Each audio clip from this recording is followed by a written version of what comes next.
body? Yes, Doctor. And the police are particularly anxious that the cause of death be determined at the earliest possible moment. It's a pity. She was a very beautiful woman. One hates to perform an autopsy on a beautiful woman. But you've no other choice, Doctor. Most unusual. There are no marks of violence on the body.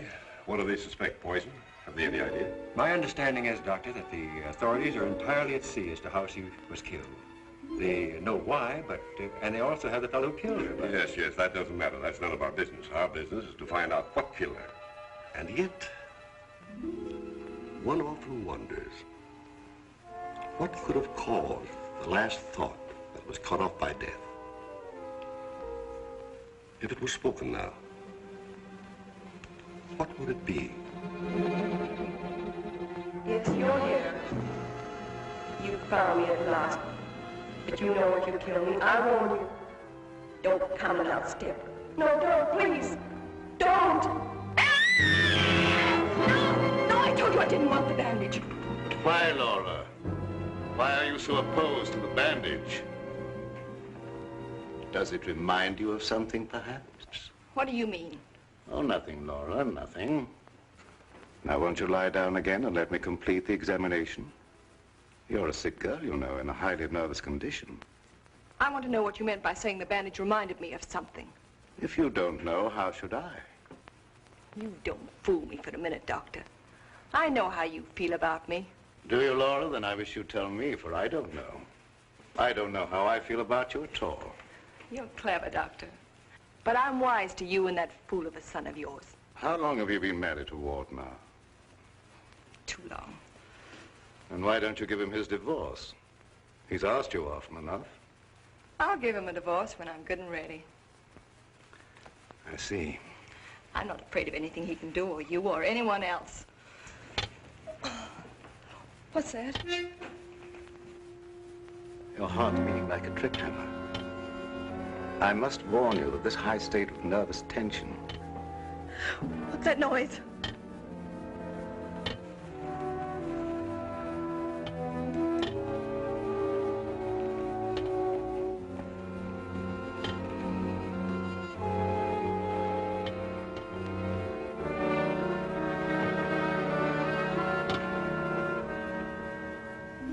It's only a branch tapping against the window.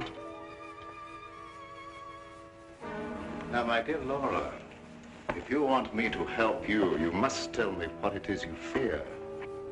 I told you I'm not afraid of anything. I know what's going on here. Someone's trying to scare me out, but it won't work, see? Here I am, and here I'll stay until I rot. I'm afraid there's more truth in that than you suspect. Laura, I must ask you not to cause Father any more trouble. I don't want you threatening him, you hear? You too. You're so cute. I'm sure you want to be alone. You're not going to make him pay for my mistake. What are you going to do about it? I'd like to... You'd like to choke me, wouldn't you, Ward? You haven't got the nerve. Here. This is the only thing you ever gave me. You can have it back. She's right. I gave her this when we were married. It's the only gift that ever passed between us. Ward, what do you propose to do about Laura? What can I do? She won't leave me. She won't give me a divorce. Well, things can't go on this way, you know. Dad, what is the matter with her? What do you think is wrong? I don't know. She wasn't this way until she began getting those letters from abroad, you remember? Yes, it had something to do with those letters. But you would have thought that when they stopped coming, that... What is it, Elizabeth? There's a patient, Doctor, a Mrs. Williams. Williams? That's the name she gave, and she's decked out like she's going to a horse show. I can't see anyone today. Ask her to make another appointment. Dad, please don't let what has happened interfere with your practice. Oh, very well. Send her in a few minutes. Sure, Doctor. Oh, yeah, that Bill Raymond's waiting. Do you want to see him? Who's he? That private cop who's always hanging around just hoping somebody gets murdered. Oh, yes. He's probably come for his check. Take care of it, will you, Ward? Yes. Elizabeth. Yes. This for you. Gee. Thanks, Mr. Roaring. But this belongs to Mrs. Van E, doesn't it? Not anymore. It's all yours. She won't get sore, will she? I don't want to have any trouble with her. You know how she is. I know. We all know a little bit. And I want to thank you for your patience. Run along now, Lilibet. Yes, Doctor.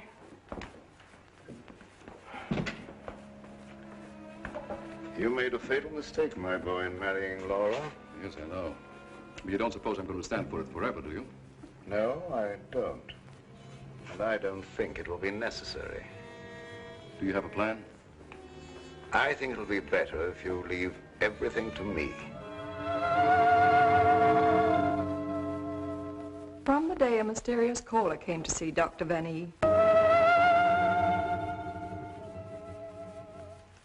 Oh, yes, I remember now, Mrs. Williams. I spoke to you this morning on the telephone. I'm sorry, but I can't tell you any more now than I told you then. Oh, naturally, Doctor. I did not mean to imply that there were any abnormal goings-on here. I assure you there is not, Mrs. Williams, nor will there be. Nevertheless, Doctor, the way you were described to me and the way your place was described to me, I am certain that I am in the right place. May I ask from whom you obtained these descriptions? From a friend, Doctor. A mutual friend. Lily Beth, the woman I love. Can't we be friends?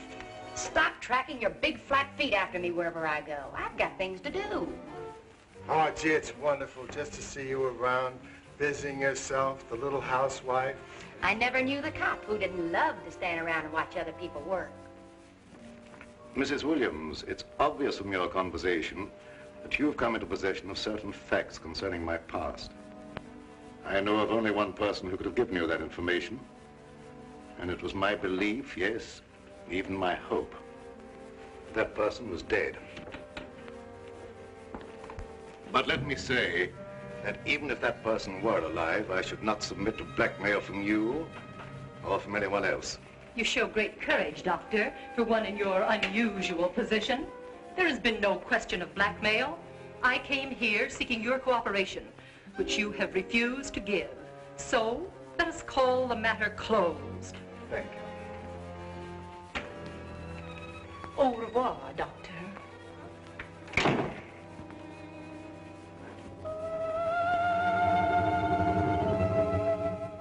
Then came this sinister pair.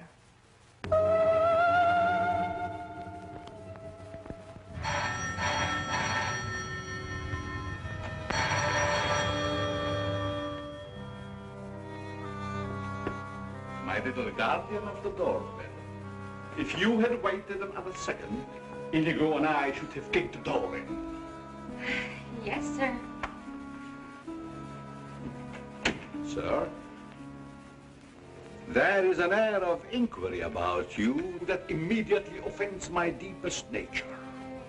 There is something suggesting Scotland Yard, the French Sûreté, the Italian Carabinieri, the Turkish Police, and other minions of the law. Short, sir, I think you're a cop. Yeah, how'd you know? I believe I'm in the home of Dr. Joseph Van E. Yes, sir. I mean, sirs. Oh, do not be polite to Inigo. He's only offended by it. Run along, Inigo. Make yourself at home. We got a nice tree in the yard, but it ain't got no coconuts.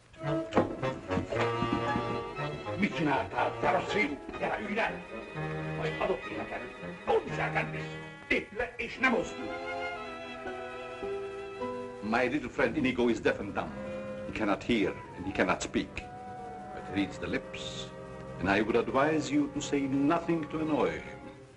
For his temper is short, indeed. This, I presume, is Dr. Van E.'s private office. Yes, sir. But I really should announce you. My dear girl, if I allowed myself to be announced, I doubt I would be received anywhere. I'm sorry, really I am, but the doctor won't see anybody without an appointment. Appointment? I have had an appointment with him these 20 years. He will see me. Doctor, someone's coming!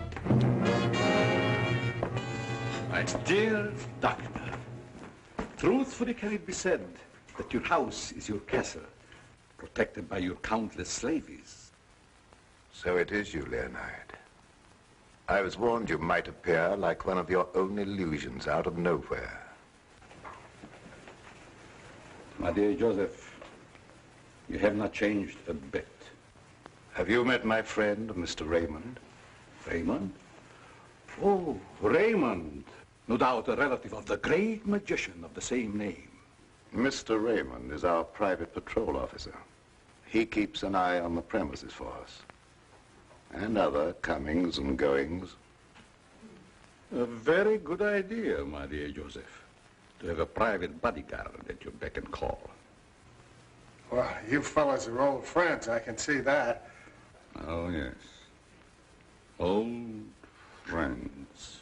Well, then maybe you'd like to be alone to talk over old times. A very good suggestion. Thank you, Mr. Raymond. I won't be far away, Doc. Well, so long, Mr. Leonide. Don't pull any more little men out of your hat. Well, Leonide, what brings you to me after all this time? The long arm of coincidence, my dear Joseph. Simply the long arm of coincidence. Aren't you glad to see me again? No, I can't say that I am. You with your foreign background and I, what have we two in common? Always truthful, Cousin Joseph. As when we were young men. You might have said no and saved your career. But you prefer to tell the truth and ruin yourself. What do you want here, Leonide? A few days' hospitality, my dear Joseph. Nothing more. Is that too much for one cousin to ask of another? Remember, we agreed not to think of each other as cousins again, Leonide. Bygones, my dear Joseph. And I'm willing to forget. And I suggest that you do the same. You've grown older, Leonide, but there may be something in what you say. I'm not one to hold a grudge. But don't do anything that will make me regret my action. You have my promise. Now, if you will show me to my room. Oh, I should say, I have a traveling companion from whom I am inseparable. Who? Inigo, a dwarf, one of the little men. He became very much attached to me when he lost his master. You do not object? What good would that do? How true. Very well. You may have the room next to my daughter-in-law. I know you'll like that. Oh, yes. The lady, who I am told has an utmost horror of having her eyes blindfolded. A phobia of most interesting origin, I dare say. Something to think about. That night, my husband questioned Leonard about my past.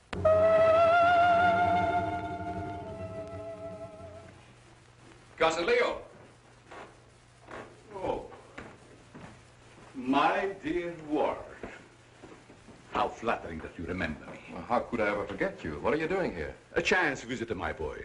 I wanted to see the old homestead again. You've seen Father?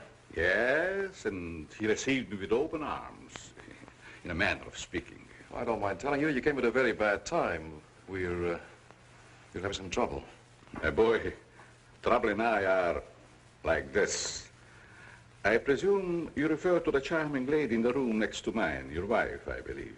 Yes, Laura. I haven't met her, but I'm looking forward to the pleasure. I'd like to talk to you for a moment. All right. Perhaps you can help us. By doing what, my boy? You've been everywhere. You were caught in Europe during the war.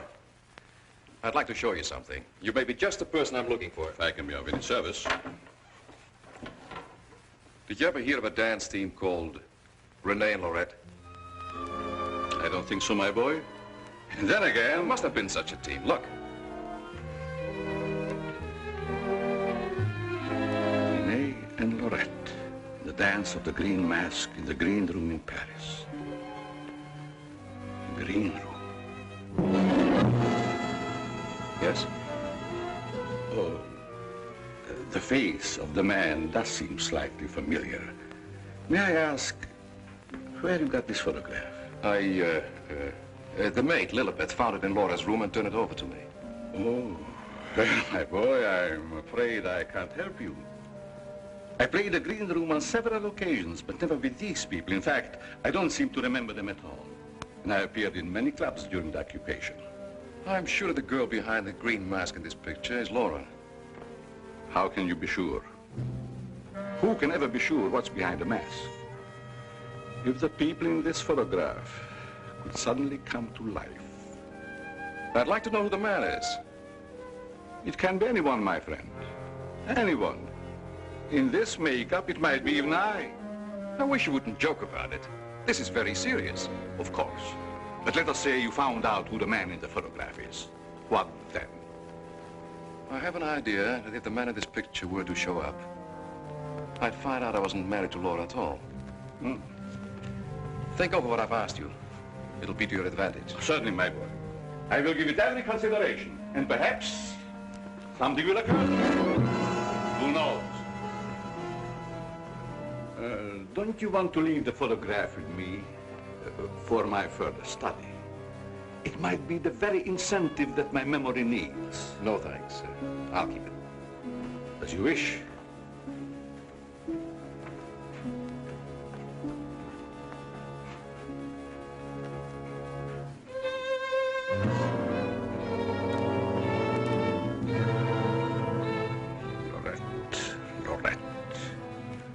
I'll make a bet the man in green will get you yet.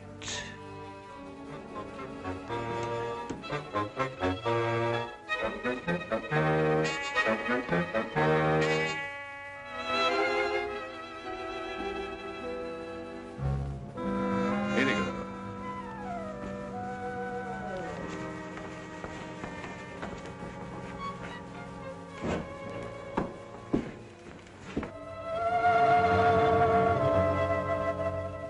A gruesome surprise was in store for me the following morning.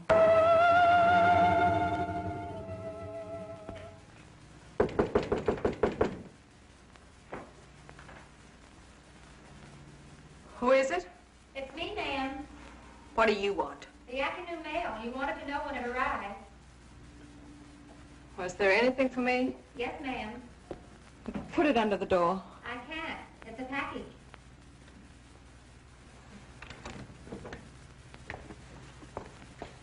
What's in it? I don't know. It's against postal regulations to open other people's mail. That's never stopped you before.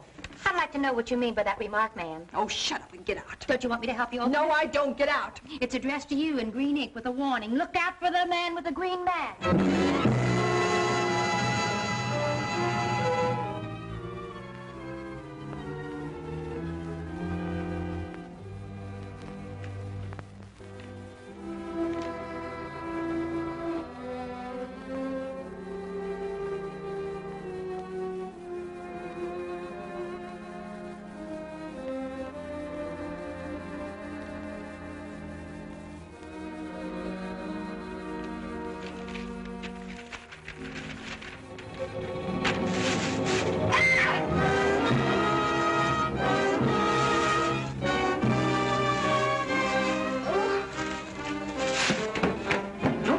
Ma'am, who done it? Which way did he go? Get out. Get out. I just heard you yell. I was hoping it was a murder at least. Get out. I tell you, you have no business here. Well, but you don't understand. I'm supposed to be here. That's what I'm being paid for. Paid? Yeah. You see, I'm Bill Raymond, private cop in this neck of the woods. I was hoping we'd have a little murder or something happen around here so as I could solve it and get my old job back at Sentinel Homicide. Nothing personal, of course. Who told you to say these things to me? Well, nobody said nothing to me. I was just waiting around outside to see Dr. Van E, and I heard you yell. So you're a friend of that crazy doctor and his son. Crazy? I wouldn't exactly say that, ma'am. The doc's a pretty good egg. You wouldn't want anyone to say you was crazy, even if you... You can go back and tell them I'm not afraid of being murdered by you or them or anyone else. No, I don't guess you are, ma'am. Still and all, if you was to get murdered and I was to find out who done it, it'd be kind of a break for me. That don't beast the kosher. I wouldn't say that to you, lady, even if I knew what it meant. Now will you get out? All right, I can take a hint. I Nice little bedroom companion you've got there. Get out. I'll go, but don't think I'll come running next time you yell. I'll know it's a fake.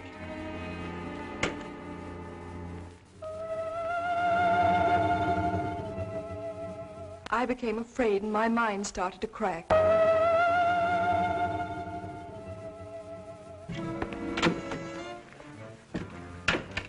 Lilybeth, my melancholy baby, where are you? Where'd you get that box? I don't know what you're talking about. You lying little snoop going through my things. What'd you do with the picture? Where is it? I didn't see it. That's the last time you put your hands on me. I'll give you one more chance and then I told you I don't know where the picture is and I don't know what you're talking about. It's been you all the time going through my things, opening my mail, rapping on my door at night. Now you're blaming me. I've never touched anything of yours. You've got my robe on now. Where'd you get that? I was just trying it on. Mr. Ward gave it to me. He said you didn't want it anymore. I'll tell you when there's something I don't want. Oh, shut up. It's only a dummy. A dummy? Where'd you get that thing? I suppose you're going to tell me you don't know anything about that either. Oh, I bet it was in the box. In the box I brought up for you, that's what. There were no stamps on it. How did it get in the mail? I don't know. The doorbell rang, and I thought it was a mailman. I opened the door, and it was sitting there on the stoop. You're lying. No, I'm not. I don't mind telling a lie now and then, but I'm not lying now, honest. You're trying to scare me out. I'm not leaving. No, but I am. You come here. You and Mr. Ward are pretty thick, aren't you? Thick? Yes, thick like your head. He's fallen in love with someone else. Who's she? I don't know. It's not me. I know it isn't you. I know all the signs. He's fallen in love with some simple-faced man. There's always a way to get even with them. I've got to find that picture. Otherwise, they won't know what he looks like. I've got to send it to the police. He won't dare touch me. Who do you mean, the man in the picture? Have you seen him? Maybe I have, and maybe I haven't. Maybe I saw him go behind the thicket, or through the wall, or under the house. He's here in the house? Yes, I let him in. I let him in. He was waiting outside to get you, Miss Laval. Miss Laval. There's nothing safe from your prying eyes, is there? You think you know everything, don't you? I know why you're afraid, and I know what you've done. No, I'm not so thick. I'm not as thick as you think I am, Miss Laval. That head's supposed to be you, kind of a calling card. I'll remind you that... Why, you...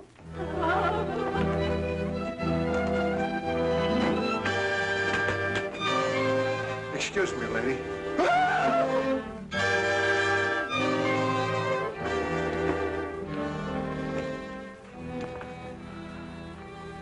Oh, I'm afraid. I'm afraid. Where are you hiding?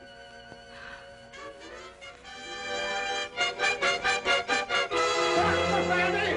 Dr. Fanny!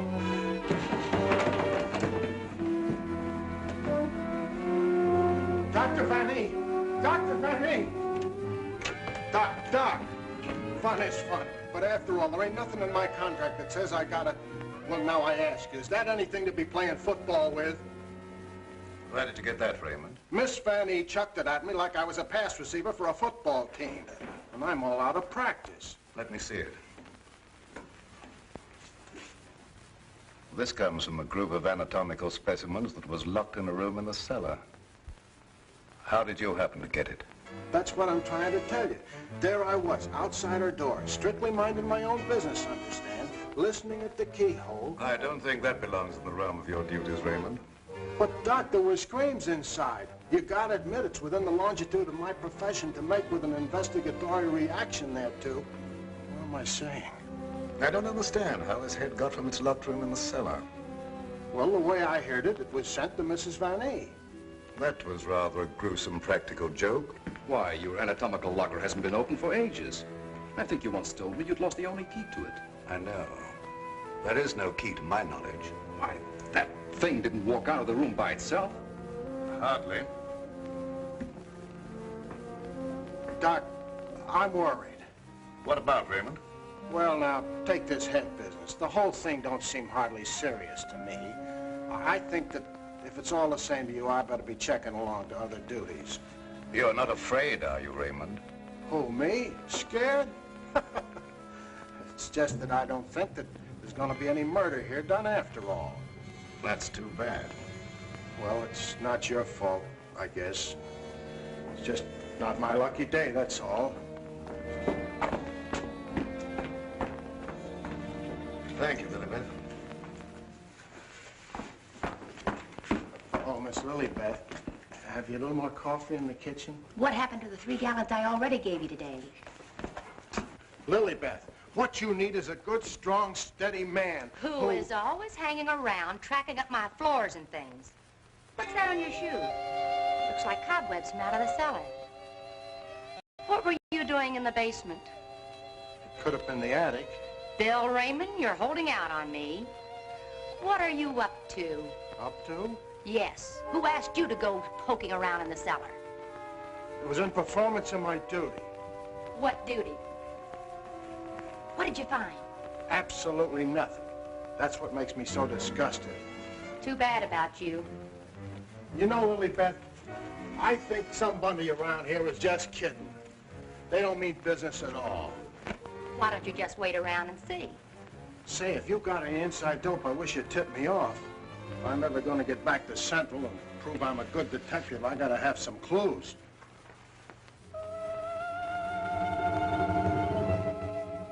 Yes, I was scared. Scared of my life.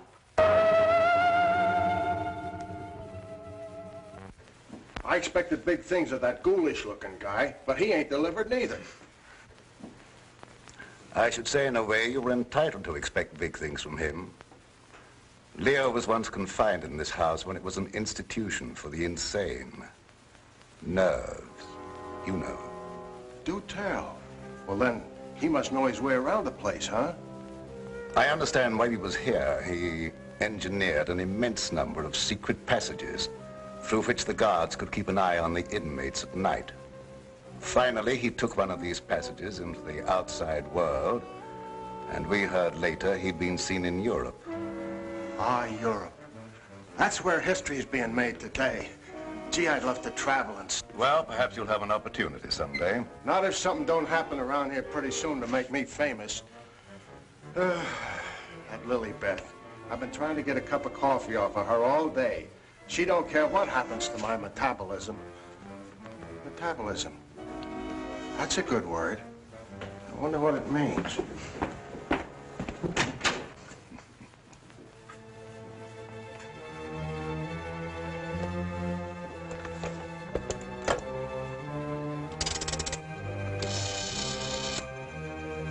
Operator, I want the police right away.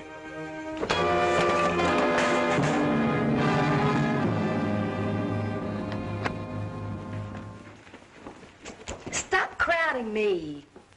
But, hon, don't you want me around to protect you? That Indigo guy might... Yes, but who's going to protect me from you? Lilybeth. My wild Irish rose. I just live for the day when I can take you out of all this. When I can slave and get you the luxuries in life. Gee, I'd gladly work my fingers to the bone to buy you expensive motor cars and furs and jewels and things and serve you breakfast in bed. What's the matter with me? Am I crazy? Yes, and I'd hate to hang by my neck until you got me all those things. Yeah, you might get a little blue in the face. Still and all I gotta do is to find myself one slightly murdered body, and I'm in. Stop looking at me. Oh, Lilybeth, sometimes I think I'm not getting anywheres with you. What do you think? I think you've got a good idea there. All right, all right. You'll be sorry someday when you see my picture in the paper. Wait and see. Hey, Lilybeth, why don't you answer the doorbell? Maybe that Indigo guy wants in.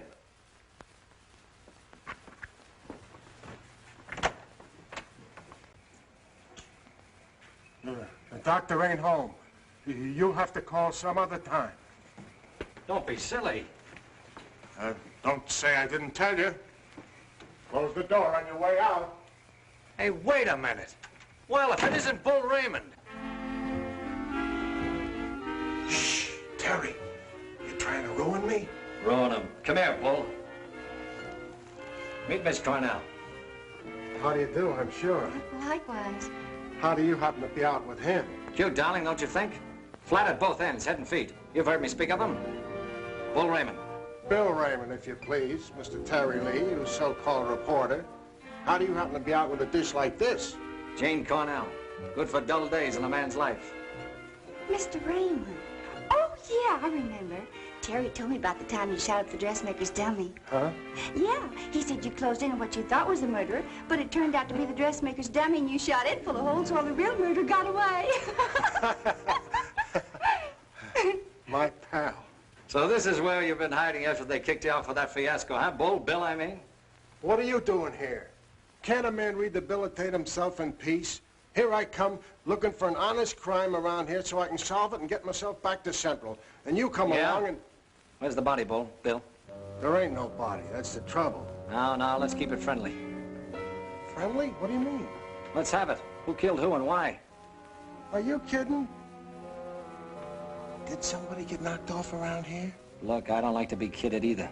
Where is it hidden, Sherlock? Oh, Terry, you've been on the police beat so long that... Now listen, Bill, you know me well enough to know I wouldn't come out here just for the ride. Not when I could be, It just so happens there was a call to the police. Came from out here. And I happened to be there when it came through. Miss Cornell happens to be the operator. So she tipped me off. Told me the line had gone dead. So I smelled the story, and here I am for an exclusive. You see what I mean? What's in there? Well, that's the doctor's consulting room, but there ain't nobody in there. I've been standing here for quite a spell. Open it up. Let's take a look. That's funny. The lights in here ain't almost never out. In you go. Never do that. I could get killed that way. Is that bad? Oh, so nothing's happened around here, huh? It's busted.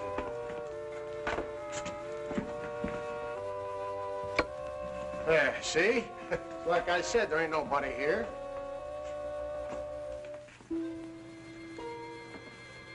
Hey, cut it out, will you? You're making me dizzy. Well, sure, somebody stumbled over it and pulled it out of the wall. Could happen anywhere.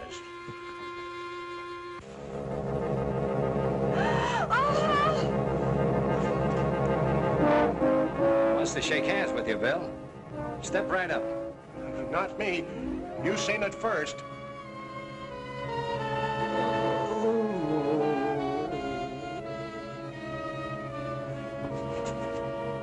Doc! Raymond, did you try and kill me? Oh, why, Doc, why should I do that? You ain't paid me for last month yet. How long you been here? Now, let me see. I was going to make a telephone call when... Somebody conked you, huh, Doctor? Then ripped the telephone wire out? Yes, I imagine that is about what happened. Who are these people? Well, they're all right, Doc. This is Terry Lee and Miss Cornell from the Times.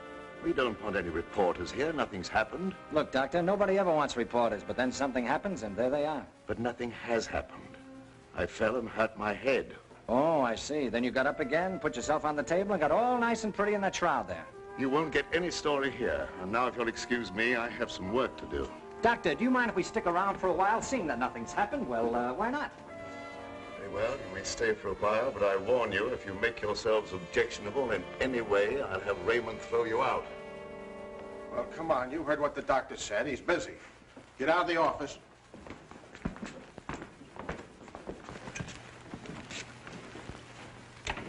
Probably a pretty nice guy, caught in a tough spot. That's the way I see it. You wouldn't want me to tell him you got kicked out of homicide, would you, Bill, old boy? Oh, Terry, you're my pal. You know that, don't you? Would I kick you out? You would if you could, Bill. Now, why can we have a little talk, quiet like? Well, if you just follow me in the parlor over here. Oh, me too, darling, me too. Darling knows everything about everyone, and that's how I learned. Do tell. I just sit at his feet and listen. Yeah? Baby, I'm going to miss you an awful lot when I grow tired of you. Now, remember, you're just going to listen. Well, of course, darling. What else do I do when I'm with you? Sit down. Now, as I remember it, there was a singer at the Click Club who called herself Flora Laval. Didn't she marry young Ward Vanny a couple of years ago? I don't know nothing about it. Oh, yes, you do. It was just about the same time that you had that affair with the dressmaker's dummy. Oh, yeah. Yeah, now I remember, Terry. You're right. She was down at the Click Club, and it was her that married Ward. Wasn't that on a bet of some kind? Well, there was a party going on, and somebody dared Ward to ask the singer to marry him, and he thought at the time it was a good gag, and he went along with it. That's right. He got pretty high and then popped the question at her. How romantic. I just love that. Hush, dear. L-I-S-T-E-N. Oh. Well, that's how it happened anyway. Ward woke up the next morning and found himself married solid. He'd asked her, and she'd snapped him up. Oh, and they lived snappily ever after. I don't care. I think it was sweet. Darling, couldn't I get you high sometime and... Sweetheart, have you ever heard the old saying about little girls? What's that? Little girls should be seen and not heard. Now go on, powder your nose.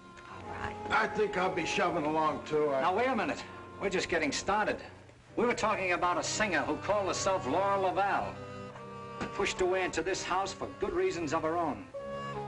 Gentlemen, I beg your pardon. I must tell you frankly, I have been eavesdropping. Professor Leonard, this is a reunion. My boy, you must forgive me. You seem to remember me, but I do not recollect you. When was it? What was it? Oh, Professor, it was a long time ago, and I was a kid up in the balcony in Albany. Yes? When you brought down the house with great feats of legerdemain. Oh. You remember, Professor? That was the night that the box office receipts disappeared, just like magic. Part of the act, my boy. Just a part of the act. It's a pleasure to meet one of my youthful admirers. Terry Lee of the Central City Times. Oh, the press? Well, it's nice to have known you. Wait a minute, Professor. What's your hurry? Are you afraid I might bring up the subject of those certain unfortunate recent connections of yours? Shut in the dark, my boy, I'm sure. And I will ignore it. Of course. And this young lady, no doubt a companion of yours. Jane Cornell, my fiancée. Delighted. Likewise, I'm sure. Delightful.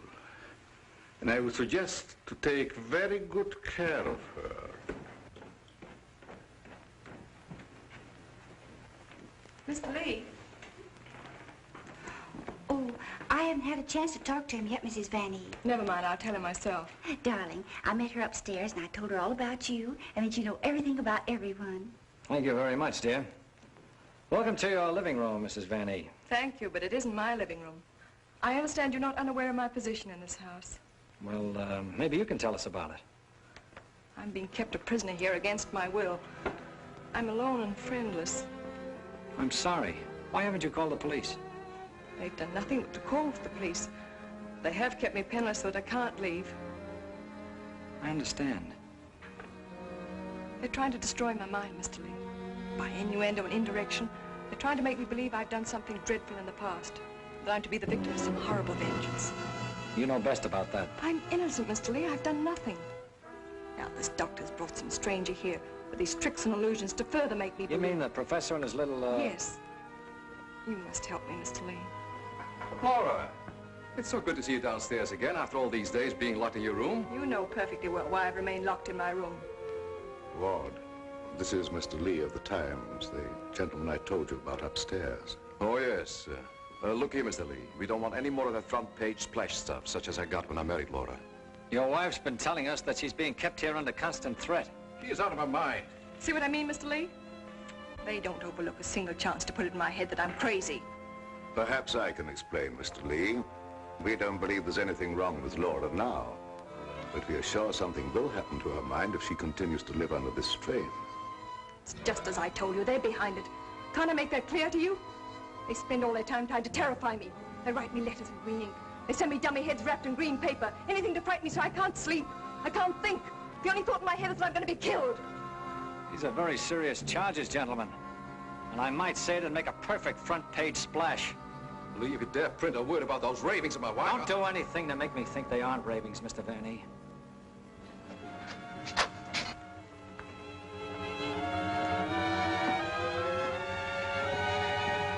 He said to put the blindfold on. and you will know the truth. No!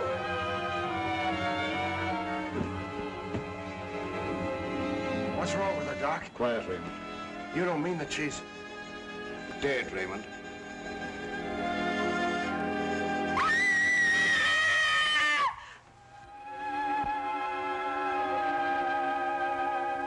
Then I knew that he was here.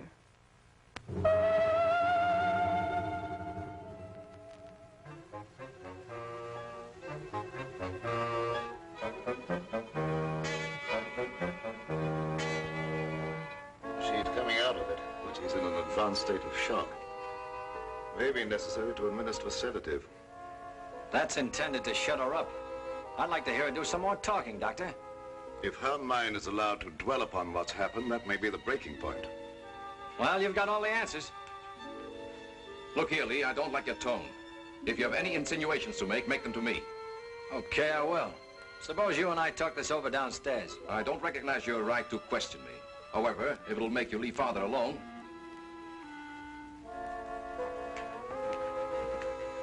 Bill, fix yourself a chair right outside the door and don't leave until I get back. Sure. But what about Lilybeth? Don't she rate nothing around here? Now, Lee, first I'd like to see your credentials. You're busting here saying you're a reporter. That's the old turn the tables gag, Vanny, but if it'll make you any happier, take a look. All right, you're a reporter. But I still don't understand how you and the young lady got the news about our troubles. Do you really believe that story, Lee? Do you in your right senses really believe that we are keeping Laura a prisoner here? That's what the lady says. She said that... Nonsense. Nothing would please me more than if she got out. Look, I don't get any of this stuff, Vanny, but there's a tricky deal going on around here, and I intend to sit in on it. Too bad I can't flash the city desk to make ready for a front-page replay. Yes, isn't it? Either your wife is the victim of a well-plotted program of persecution calculated to drive her insane, or she's the witch you say she is. You're the fellow with the nose for news. What does it tell you? It tells me that right now I'd like to know where your disappearing relative is.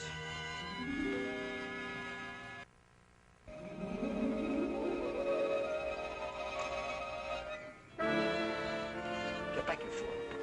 What's out there? I have a right to know.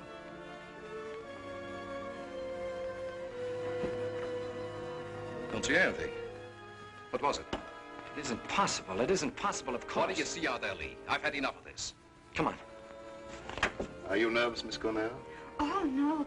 I think it's very exciting.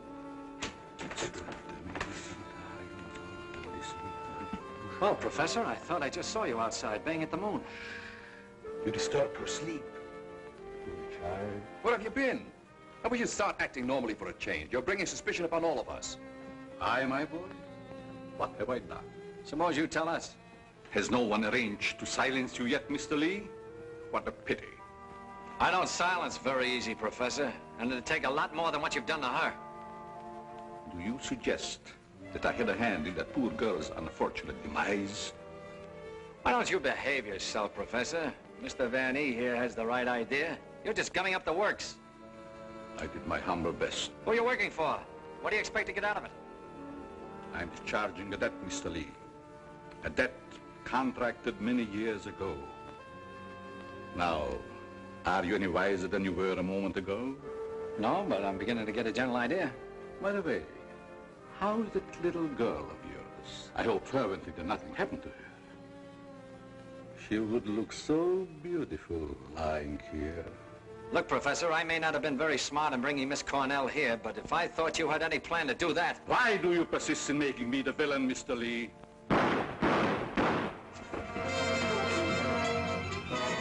Now we will let you be the witness, Mr. Lee. I am here. The sounds came from upstairs, right? Always reliable. Now what do you rehearse? In there, Terry! In there! It's murder!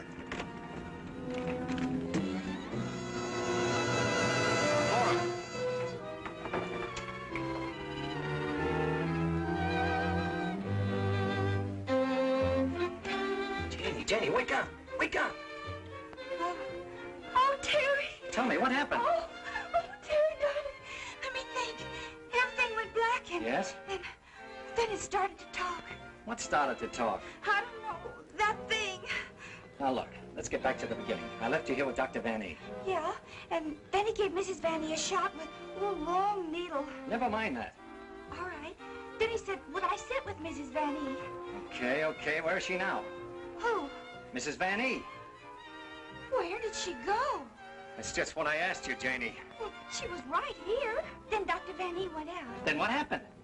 Well, oh, then Bill Raymond came in. Oh, that's great. The two of you in the same room at the same time. How did you communicate with each other? Sign language? Oh, I don't care. All you do is make fun of me. I didn't ask to come to this, whatever it is. Oh, yes, you did, dear. Don't you remember? You said you wanted to see what the life of a reporter was like. Don't forget, Mr. Lee, one must not expect too much of certain types of mentality. Shut up, Bill Raymond. I remember you when you couldn't even make your X. Oh, I want to go home. We can't go home, darling. We've got to get a story. Why? You don't understand. Yes, I do. Why do we have to get the story? Who cares? She's got you there. All right. Now, you tell me, what happened to you? Me? Oh, well, you said to stay outside the door, and I pulled up a chair. That's right. She was inside the door, and you were outside.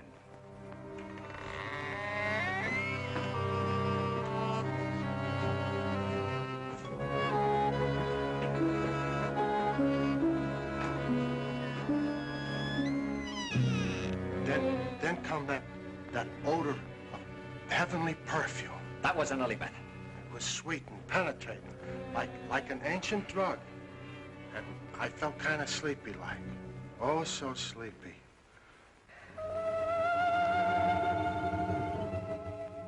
At last, he had me under his power.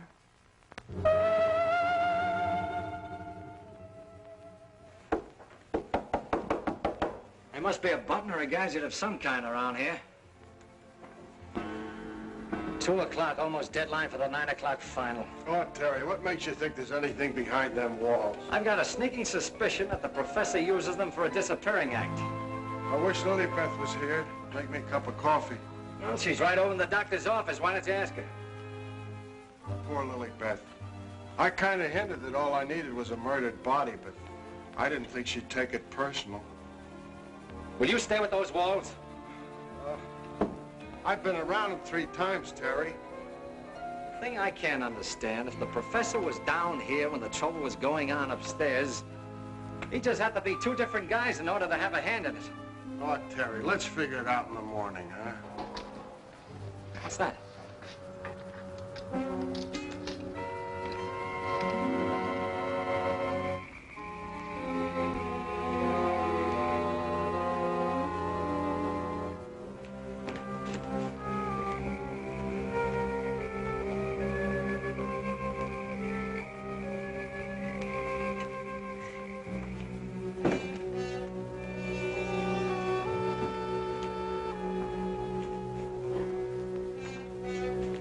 Wake up.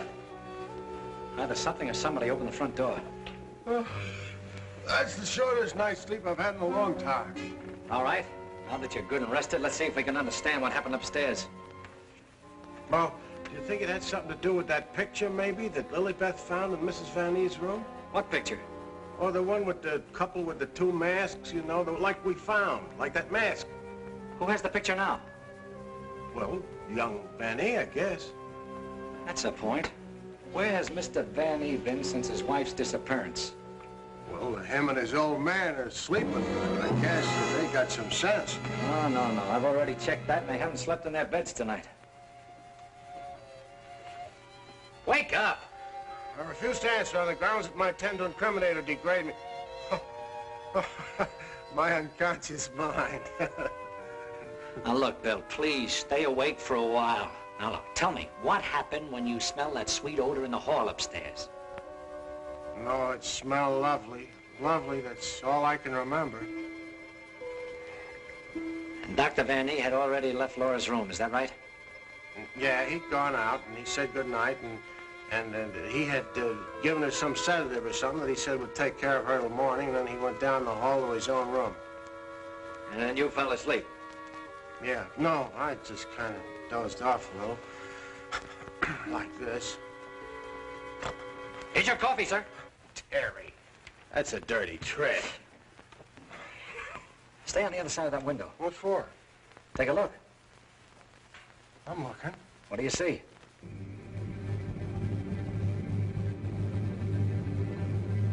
Why, it's Professor Leonard. You think so?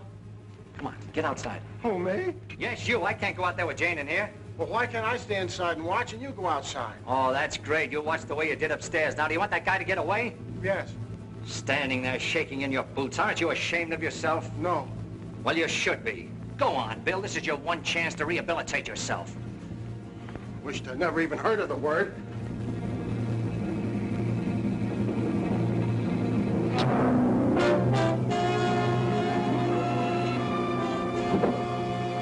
Have your gun ready. What good is a gun against what's going on around here? Lilybeth! Oh, gee, this ain't natural. Who are you talking to? The woman I loved. Poor little angel. Try and speak to me. She can't hear you.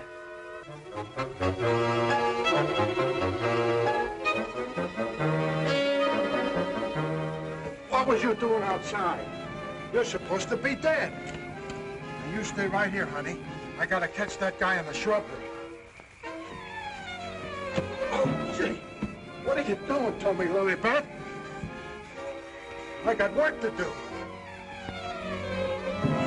Lilybeth, be reasonable, will you? If you don't cooperate, I'll never get back to Central. Never mind, Raymond. Take care of Lilybeth. Lilybeth!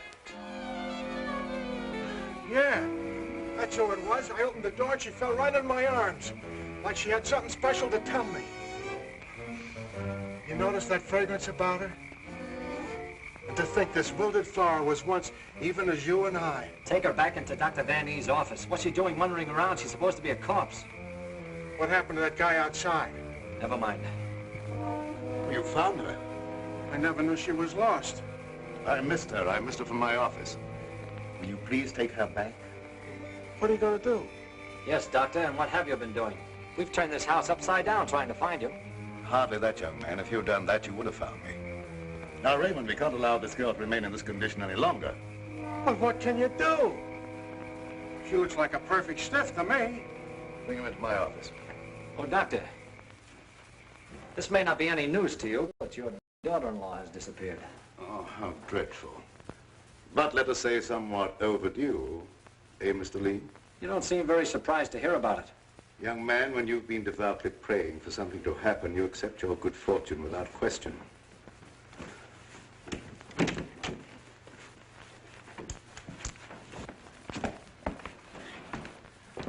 We thought that probably you might be able to throw some light on the subject. That's right, Raymond. Leave her there. There's absolutely nothing wrong with her. Huh? And you mean I've been pining away for nothing? She was put in a deep hypnotic sleep, that's all. But why? Why, Doc? Who done it? It was done so that she would obey certain orders that were transmitted to her. If that's true, then why did you declare her dead? I had my own good reasons.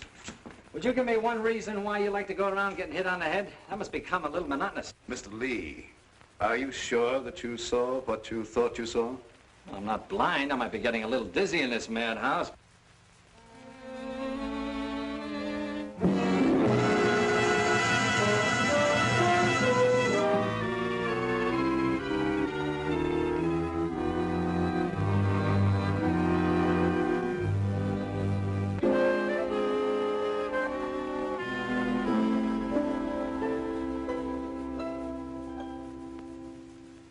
You know, Doctor, morning isn't very far off. And when the police get here, you've got an awful lot of explaining to do. You're in this up to your neck. By morning, let us hope no explanations will be necessary.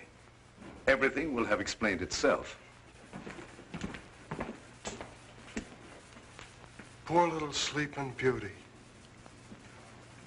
Do you suppose someone thought she looked weak-minded and picked her out to carry out his commands? That's not always the case, Raymond. If Lee and I were here, we could settle this case very quickly. Gentlemen, it is my peculiar misfortune to always be in a position where I may eavesdrop. How can I be of service, Cousin Joseph? Oh, Professor. Ask me no questions, my friend, and I will tell you no lies. Leonard, you could undo certain mischief that has been done this girl. I know you can help if you will. I could, my dear Joseph. But I will not bring down the wrath of the unknown madman who is loose about these premises. It is a matter of self-preservation. I had nothing to do with hypnotizing this girl. I have an idea that she may have already carried out the unknown's orders and that he no longer needs her. Nevertheless, my dear Joseph, you must excuse me. Just a minute, Professor. I wonder what would happen, Professor, if in connection with your sudden reappearance here, somebody dug up the old story of why you swindled Dr. Van E. and then ran off and let him take the rap. I will not be blackmailed, Mr. Lee. And I observe again that you're a young man who knows too much for his own good. And I would also like to know where you obtained all this information. You're extremely young to have your fingertips on events of 20 years ago. I have a memory like an elephant. I never forget something once I hear it. I'm a sharpie, Professor, as every one of you will admit before morning. Now, Doctor, I'd like to bore you with a few questions. I wouldn't mind, young man, if you had the slightest idea of what you were looking for. Maybe if we start back to the time around midnight, when you administered what you call a sedative to your daughter-in-law. Are you inferring that I had anything to do with Laura's disappearance? Why do you keep evading the issue, Doctor? You know you'll have to confess when the police get here anyway. I would remind you, young man, that you're making a direct accusation, and I refuse to answer. Look, I want the facts and I want them now. Let's cut out the mulberry bush routine. Listen, Bill, you're supposed to be a cop and you want to get back to homicide. Help me make the doctor loosen up. He knows a lot more than he's telling. Well, sure, I'll help Terry, but first let's get Lilybeth out of this. Maybe she can tell us something. Yes, Mr. Lee, it seems to me that you're not too anxious to have Lilybeth restored to consciousness.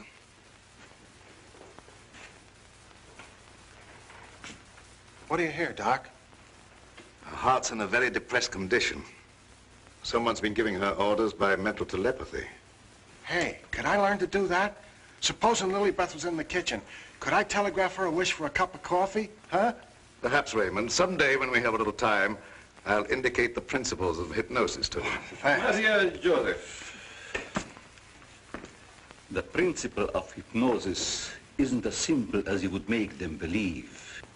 It requires a long and patient study. But I will risk the wrath of the unknown. For I see you truly love this child. And for your sake, I shall use my knowledge. Oh, gee, thanks, Professor. You're solid.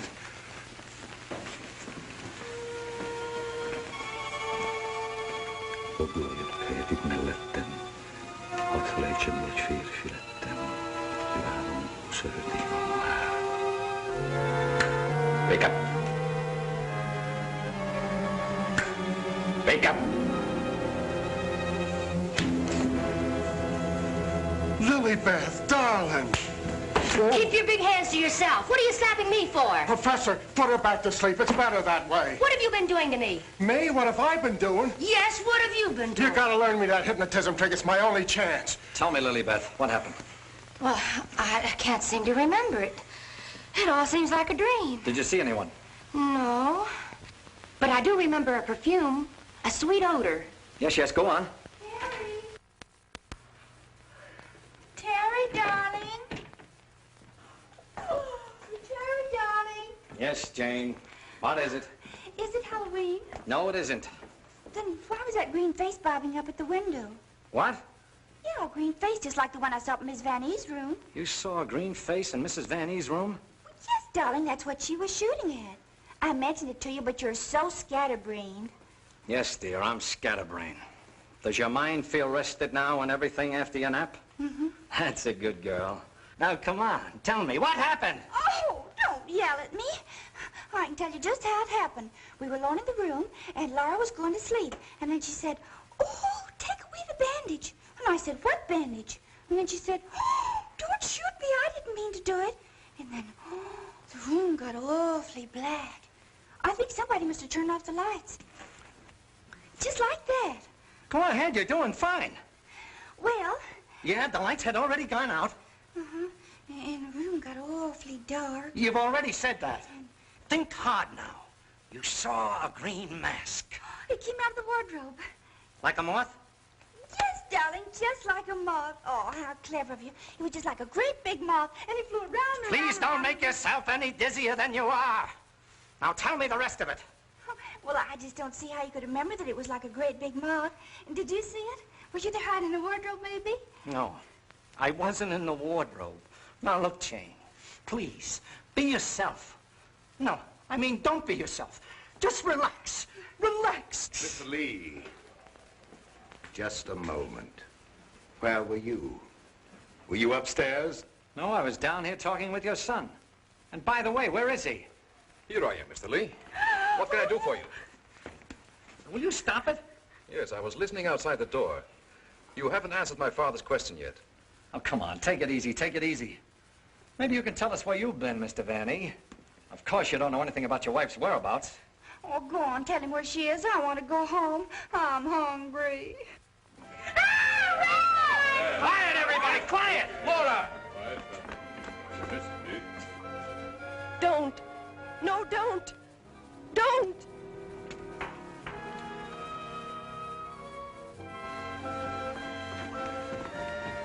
Laura!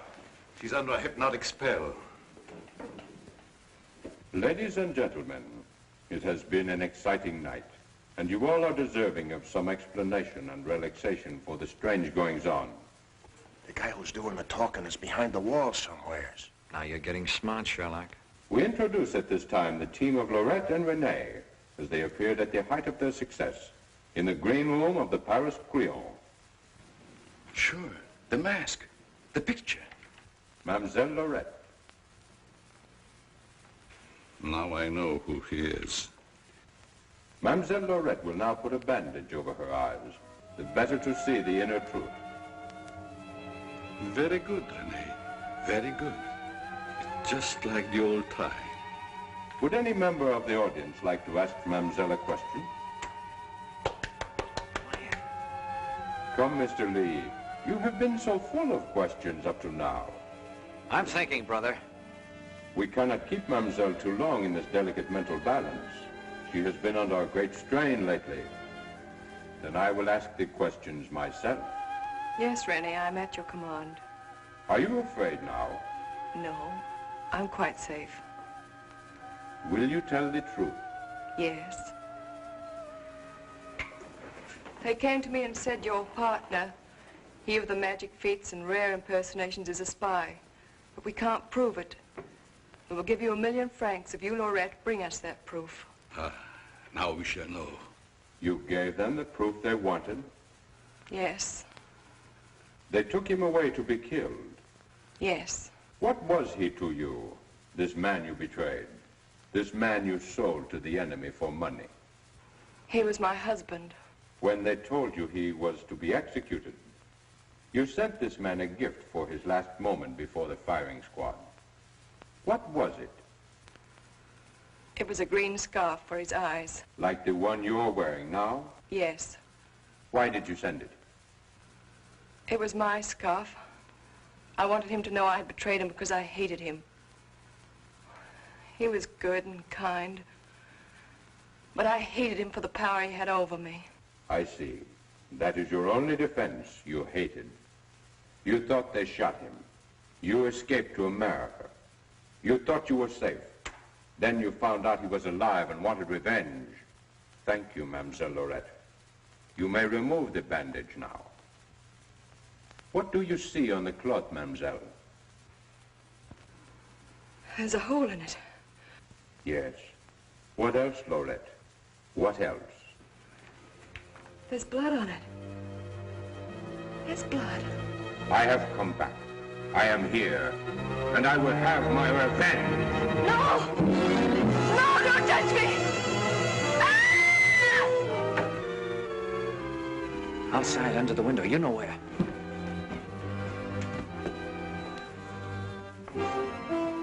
Yes, he had his revenge. She's been living in mortal terror that he'd find her. Just a minute, lady. You ain't going nowheres. Well, if it ain't Mrs. Williams, come along with me. Come on, come on. You want me to slug you? Get inside. Hey, Terry, come here. Get a load of this. There's your man. At last I caught me a murderer. You're wrong. I never laid a hand on her. Nay, my boy, you kept your promise to me. You said you wouldn't touch her. But she's dead, ain't she? And you ain't going nowhere till we find out what killed her. And you, Professor, you know too much for your own good. I'm holding you, too. Now you're getting smart, Bill. Well, Professor, I see you two know each other. Yes. Rene was my assistant. I taught him everything he knows. He went out for himself and became a success. Later, we met in a concentration camp. And here we are. A small world, Mr. Lee. A small world, indeed. Terry, isn't this the place where you get the marriage licenses? No, dear, this is the morgue, the morgue. Oh, darling, you say the cutest things. The mark! Oh! Oh, never mind, dear. You just stay right here. Nobody will get you. Oh, but Well, Doctor, got anything to add to my story of the year? Who's this Rene? Rene was her husband. She turned him over for a sum. Figured the Nazis would take care of him, but he had ideas of his own. Look, Doc, was it murder? Do I finally get a break? Was she murdered? We're sending the report to the police. What was it say? Ah, come on, Doctor. Don't hold out on us. I didn't understand it at first, but I do now. There were no marks of violence on the body, and we found no internal disturbances. What does this all add up to, Doctor? Yes, let's have it. She was literally scared to death.